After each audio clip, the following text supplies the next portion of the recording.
Britain is expected to warn Israel later on Wednesday that its patience is running out over the humanitarian situation in Gaza. Israeli War Cabinet Minister Benny Gantz is visiting the UK following diplomatic meetings in Washington this week. That trip was reportedly not sanctioned by Israel's Prime Minister. The UK's Foreign Secretary David Cameron spoke of the dreadful suffering in Gaza on Tuesday, and protests against Israel's war on the Strip have been held regularly across the UK. Let's speak now to our correspondent in London, Rory Challands. Rory, Benny Gantz, we understand, has arrived in the UK from the US. How is he likely to be received by the Foreign Secretary, David Cameron? Well, Laura, I think like the reception that Benny Gantz received in the United States in the last few days, he is going to get a message of deep frustration from David Cameron when he meets him here at the Foreign Office later in the day. Now, David Cameron has been briefing about it in the last few hours. He said that he has warned a few weeks ago about the danger of famine and disease in Gaza, and he says we are now at that point. He says that patience needs to run very thin, and a whole series of warnings need to be given, starting with the meeting that I am going to have with Minister Gantz.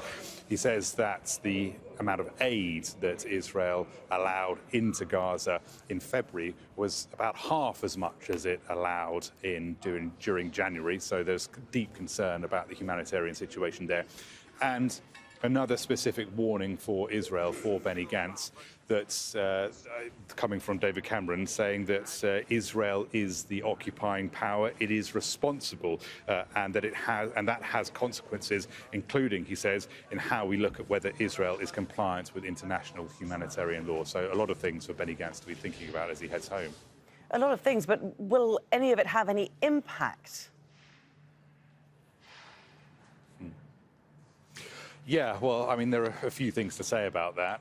First of all is that, yes, though he goes back conveying this message of frustration, and that comes from the United Kingdom and it comes from the United States, David Cameron saying that patience is wearing thin, the logical conclusion of that is that there is still patience. You know, the Israeli war machine does still have some rope. It still have some leeway from its allies in the West.